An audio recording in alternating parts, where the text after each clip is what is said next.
My friend, you have met a terrible, terrible demise. But, I don't feel too bad about it. After all, if it weren't from me, it would have just been from someone else, you know? I guess what I'm trying to say is life goes on. Well, for everyone else, life goes on, not for you. You're dead. But that's neither here nor there.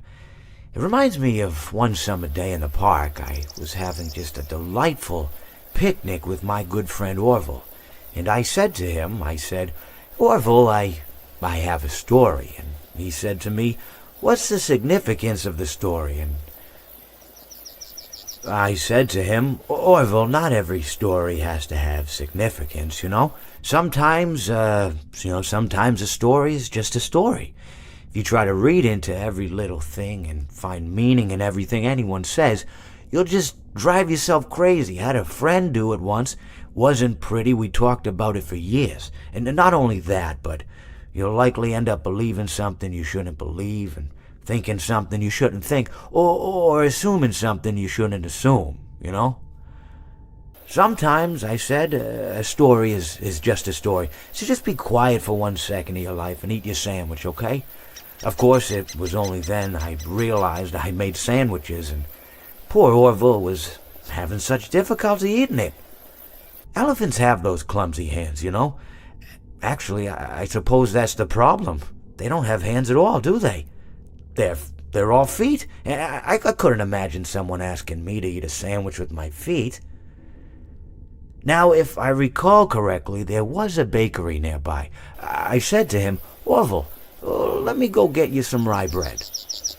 Now, I'm unsure if elephants enjoy rye bread, but I assure you that Orville does. Now, this was on a Tuesday, which was good because rye bread was always fresh on Tuesday.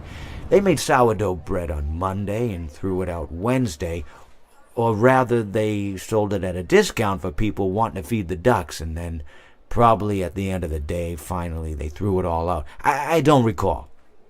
I do remember a man who would bring his son to the bakery every Wednesday and then go feed the ducks.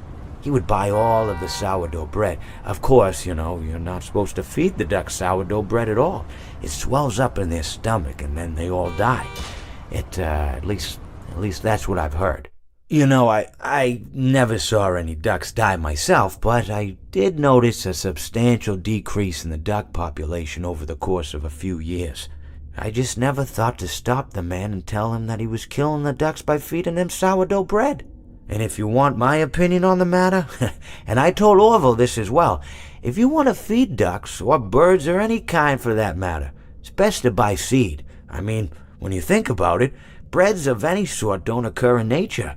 They don't grow on trees or spring up from the bushes. I don't think birds know what to do with bread. What was I saying? Oh, yes.